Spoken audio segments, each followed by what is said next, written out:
देखो यहाँ पे कॉन्स्टिट्यूशन तो हम लोग समझे, अब थोड़ा हम लोग समझ जाते हैं कॉन्स्टिट्यूशनलिज्म क्या है। ये बड़ा ही रिलेटेबल वर्ड है, ये दोनों मिलाकर आएगा, कॉन्स्टिट्यूशन और कॉन्स्टिट्यूशनलिज्म। अब थोड़ा समझते हैं कॉन्स्टिट्यूशनलिज्म क्या होता है। देखो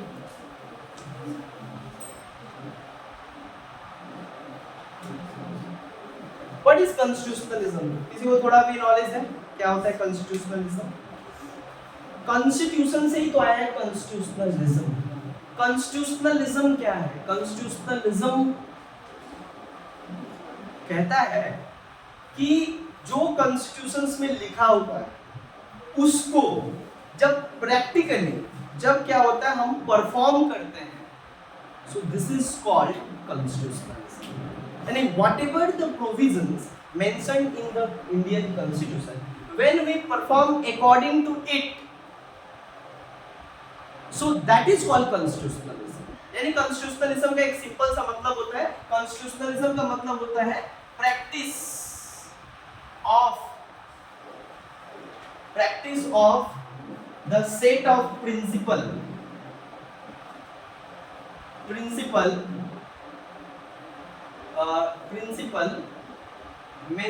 was mentioned in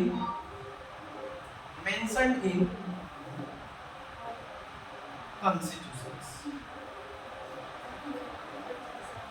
यानी इसका सिंपल मतलब होता है कि संविधान में जो कुछ भी मेंशन किया गया है, जब हम उसको क्या करते हैं प्रैक्टिकली परफॉर्म करते हैं, देश में जब उसको हम परफॉर्म करते हैं, तो उस प्रैक्टिस को कहा जाता है क्या? कॉन्स्टिट्यूशनलिज्म। यानी जैसे तुम लोगों को पता है पॉलिटिकल साइंस और पॉलिटिक्स में क्या अंतर है, इसको अगर तुम समझ जाओ तो कॉन्स्टिट्यूशन और कॉन्स्टिट्यूशनलिज्म समझ जाओ। पॉलिटिकल साइंस क्या है? Political science is the systematic study of the political sphere and political phenomena in society. यानी जो कुछ भी पॉलिटिकल प्रोसेस है, पॉलिटिकल सिस्टम है, उसको साइंटिफिक स्टडी करता है, फैक्ट पे, लॉजिक पे, थ्योरी के माध्यम से। यानी क्या है? Theoretical study of political phenomena is called political science. लेकिन जब क्या होता है हम लोग प्रैक्टिकली पॉलिटिक्स करते हैं, प्रैक्टिकली पॉलिटिकल सिस्टम का बात करते हैं, या पॉलिटिकल सिस्टम में क्या करते हैं हम लॉ बनाते हैं, या हम किसी को लॉ एंड ऑर्डर मेंटेन करते हैं। देखो बुक पे लिखा हुआ है सारा कुछ, तो सब हो गया थ्योरेटिकल, है ना। जो कुछ भी हम लोग क्या करते हैं थ्योरी के माध्यम से पढ़ते हैं, कॉन्सेप्ट के माध्यम से पढ़ते हैं, और बस केवल पढ़ते हैं, ग्राउंड लेवल पे उसका कोई काम नहीं कर रहे, उसको इंप्लीमेंट नहीं कर रहे, तब तक तो थ्योरी हुआ।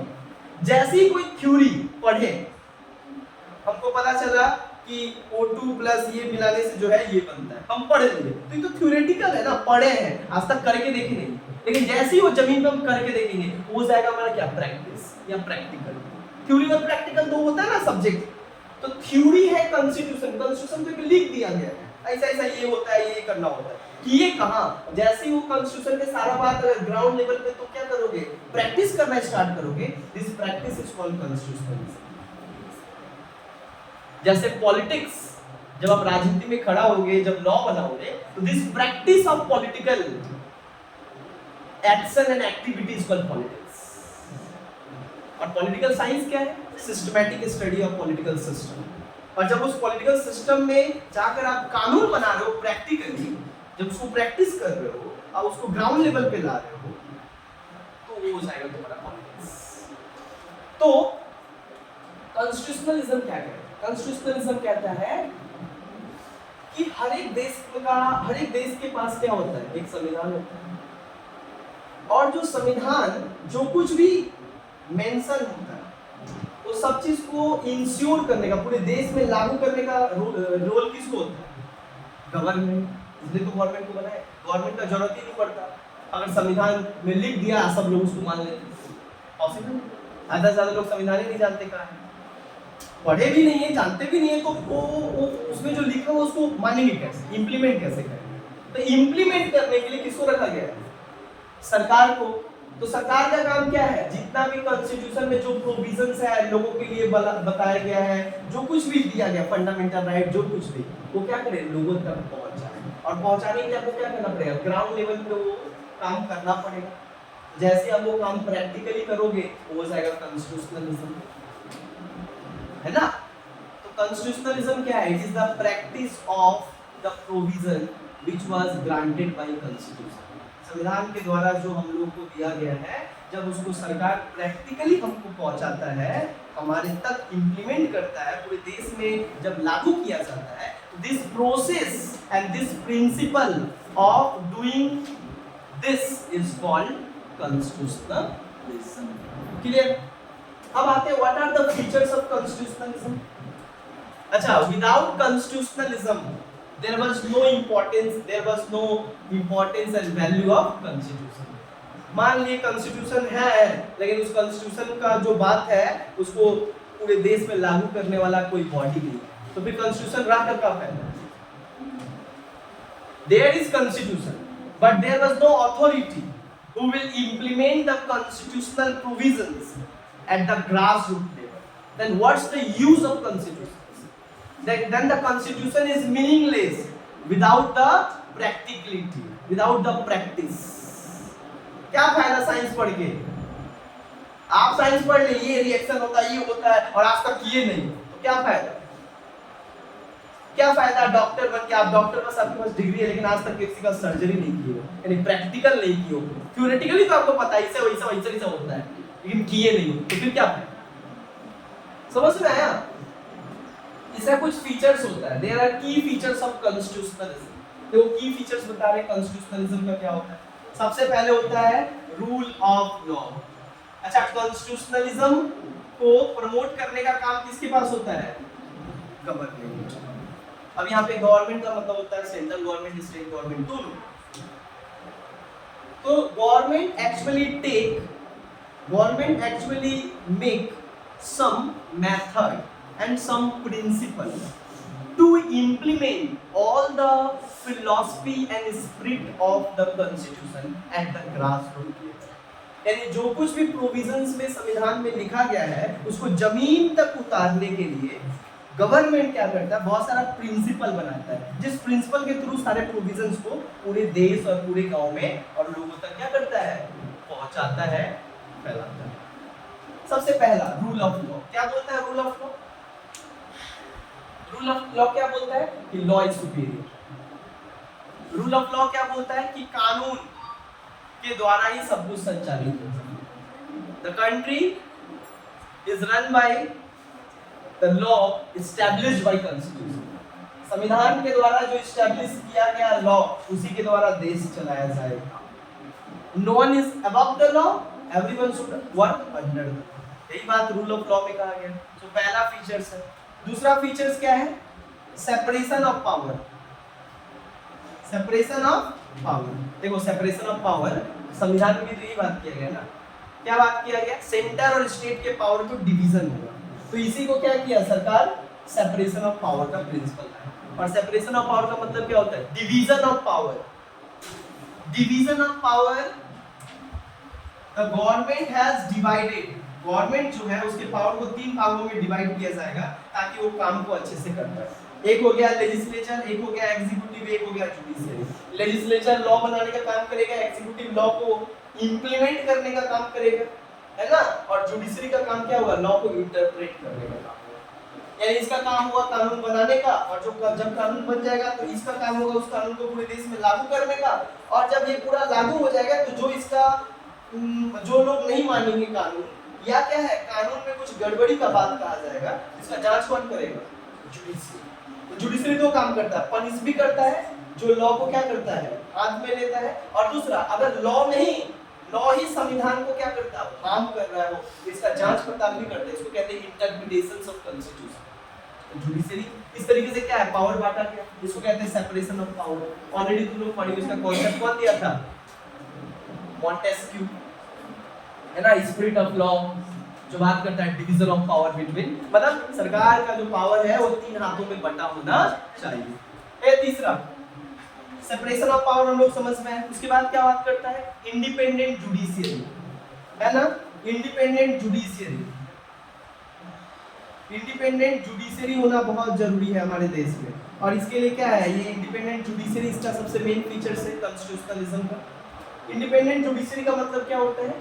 इंडिपेंडेंट जुडिशरी का मतलब होता है कि judiciary should work free and fair, यानी जुडिशरी जो है किसी भी तरीके का कोई भी पक्ष फेयर अनफेयर तरीके से काम न करे, वो संविधान के अनुसार काम करे, जो सही है वो सही है, जो गलत है गलत है, यानी न्यूट्रल रहे judiciary.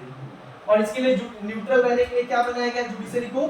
Check and balance system, है ना, check and balance system. Check and balance system का मतलब क्या होता है? The government adopted the check and balance system in order to make judiciary independent और फेयर, है ना। जितने भी हमारा मतलब हमारा जो न्यायपालिका है उसको स्वतंत्र रूप से काम करने के लिए सरकार क्या किया? चेक एंड बैलेंस सिस्टम लाया। इस सिस्टम में क्या होता है? एक legislature control over executive and judiciary, now judiciary control over executive and legislature. जैसे मान लो लॉ बनाया कोई लेजिस्लेचर, पार्लियामेंट कोई कानून बनाया, जैसे अभी कानून क्या बनाया था पार्लियामेंट? वक्फ अमेंडमेंट। कानून कहां से बना? पार्लियामेंट से। कानून अब लागू होने वाला था, इसके बारे में ये हुआ, मतलब एक तरीके का कॉन्फ्लिक्ट आया कि नहीं ये संविधान को वायलेट कर रहा है, फंडामेंटल राइट्स को वायलेट कर रहा है, तो डायरेक्ट जुडिशरी क्या किया? इसको डायरेक्ट जुडिशरी क्या किया? इस लॉ को अपने पास ले गया और उसको इंटरप्रेट किया, उसके ऊपर स्टे लगा दिया कि लागू नहीं होगा। That means what? ये चेक एंड बैलेंस का मतलब होता है एक ऑर्गन, एक इंस्टीट्यूशन बाकी दो इंस्टीट्यूशन को क्या करेगा? चेक करेगा कि कहीं वो अपने पावर को गलत इस्तेमाल तो नहीं कर रहे, इसको कहते हैं मिसयूज ऑफ पावर, कहीं वो अपने पावर को मिसयूज तो नहीं कर रहे हैं ना। इसके लिए सारा ऑर्गन एक दूसरे के ऊपर क्या करता है? देखरेख करता है, जांच करते रहता है, जिससे क्या होता है? तीनों अपना काम प्रॉपर तरीके से कर पाते हैं। अगर जुडिशरी का भी कोई अपना बाउंड्री से बाहर काम करता है तो लेजिस्लेचर संविधान का अगेंस्ट बात करता है। और कभी ये क्या करते हैं? कानून संविधान के अगेंस्ट कोई कानून बनाते हैं तो जुडिशरी उस समय रोकता है, यानी this is called check and balance. इससे क्या होता है? बैलेंस बनता है। आप चाहते हो पावर का गलत इस्तेमाल करना, लेकिन फिर भी आप नहीं कर रहे। क्यों? क्योंकि this is a check and balance system in which every organ supervise you. हर ऑर्गन तुमको क्या करता है? देखरेख करता है। और जहां पे तुम थोड़ा भटके, अपना गलत मतलब अपने जुरिडिक्शन से ज्यादा पावर इस्तेमाल कर रहे हो, मिसयूज कर रहे हो पावर का, वहां पे आपको रोकते हैं। This is what? This is check and balance. इससे क्या होता है? जुडिशरी इंडिपेंडेंट होता है, जुडिशरी अपने इंडिपेंडेंट तरीके से काम करता है। इंडिपेंडेंट जुडिशरी का इसका एक मतलब, अच्छा सेपरेशन ऑफ पावर हम लोग देख ही लिए। हमारा आर्टिकल किसमें? आर्टिकल 50। आर्टिकल 50 में है ना, क्या बताता है article 50? Separation of judiciary from executive, कि जुडिशियरी जो होगा वो किसके प्रेशर से अलग होगा? एग्जीक्यूटिव से, यानी सरकार का कोई भी प्रेशर किसके ऊपर नहीं होगा? जुडिशियरी के। अब सरकार, प्रधानमंत्री अब जुडिशरी को अपने ऊपर दबाव डाल रहे हैं, तब तो हो गया। इसलिए हमारा जुडिशरी को एकदम साइड में रखा है। जुडिशरी को मतलब ही नहीं है देश का प्रधानमंत्री की देश का क्या, तुम अपना काम करो। अगर देश का प्रधानमंत्री भी अगर क्या इसमें फंसा हुआ है तो डायरेक्ट उसको पनिश करो, लेकिन तभी ना पनिश कर पाएगा जो वो फ्री रहेगा, इंडिपेंडेंट रहेगा। और इंडिपेंडेंट रखने के लिए जुडिशरी को क्या किया गया है? एग्जीक्यूटिव से सेपरेट कर दिया गया। एग्जीक्यूटिव से सेपरेट कर दिया गया मतलब जुडिशरी को स्पेशल पावर दिया गया। क्या दिया गया पावर? Judicial review. क्या दिया गया पावर? कॉन्टेम्प्ट ऑफ कोर्ट किसी के ऊपर भी लगा सकते है ना। जुडिशरी में कोई इंटरफेरेंस नहीं हुआ किसका? एग्जीक्यूटिव। और जुडिशरी में एग्जीक्यूटिव में इंटरफेरेंस नहीं है। This is called separation of power. देखो पावर को सेपरेट कर दिया। और इंडिपेंडेंट जुडिशरी रखने के लिए क्या दिया गया? Check and balance system. और एक और सिस्टम है हमारे देश में, क्या है? Judicial review. क्या है? Judicial review. बताओ तो क्या होता है judicial review? This is the most important features constitutionalism का। जुडिशियल रिव्यू का मतलब क्या होता है? जुडिशियल रिव्यू जुडिशियरी के पास होता है। जुडिशियरी के पास एक पावर होता है जिस पावर के माध्यम से वो क्या कर सकता है? सेंट्रल गवर्नमेंट और स्टेट गवर्नमेंट के द्वारा बनाए गए कानून को क्या कर सकता है? जांच कर सकता है, रिव्यू कर सकता है। और अगर रिव्यू करते टाइम पे, देखते टाइम पे अगर वो देखता है कि कानून में जो है वो कानून जो है वो संविधान के अगेंस्ट है, उसको मार के फेंक सकता है। That power of judiciary is called judicial review. Judicial review का मतलब होता है interpretations of constitutions in the light of constitution. and if any things found judiciary in the law which is against the constitution, then judiciary can recognize the law unconstitutional and void. So this is called the features of the constitutionalism. And so constitutionalism क्या करता है? Constitutionalism actually try to ensure the rule of constitutions in the country by adopting several principles like judicial review, independent judiciary, separation of power, rule of law. इससे क्या होता है? देश में constitution rule of law का तरीके से शासन होता है ना, पूरे देश में इंश्योर होता है. तो दिस इज कॉल्ड कॉन्स्टिट्यूशनलिज्म. तो हम लोग यहाँ पे ये भी समझे कॉन्स्टिट्यूशनलिज्म क्या होता है. कॉन्स्टिट्यूशन तो एक सेट ऑफ बुक होता है. मान लो एक बुक है, जिस बुक के हिसाब से सारा देश काम करेगा, लेकिन वो पूरे देश में पहुंचे, सब लोग तक वो बुक का जो प्रोविजंस उस हिसाब से काम हो, इसके लिए तो क्या करना पड़ेगा? कॉन्स्टिट्यूशनलिज्म, यानी उन तमाम चीज को प्रैक्टिस में लाना पड़ेगा, यानी इम्प्लीमेंट करना पड़ेगा, और वो तमाम संविधान के प्रोविजंस के तरह से हमारे देश में काम हो. इसके लिए सरकार क्या करती है? ये सारा रूल बनाता है, जिसके माध्यम से सारा प्रोविजंस को हमारे देश में क्या लाया जाए? इस्टेब्लिश किया जा सके. समझ में आया? यानी थ्योरी को जो बुक में जो अब तक खाली पन्नों में लिखा हुआ है और जो बोला गया ऐसा ही होगा, उसको जमीनी स्तर पे लाने के प्रैक्टिस को, और इसके लिए गवर्नमेंट कई तरीके का लॉ बनाता है, कई तरीके का प्रिंसिपल बनाता है, जिससे एक डेमोक्रेटिक कॉन्स्टिट्यूशनलिज्म इस्टेब्लिश हो, प्रजातांत्रिक तरीके से और संविधान के तरीके से देश में शासन हो सके, है ना. इसके लिए ही तो constitutionalism is very very important, and these principles are very very important in order to implement the provisions of constitutions in the country. समझ में आया? तो ये हम लोग का यहाँ पे हुआ constitutions और constitutionalism.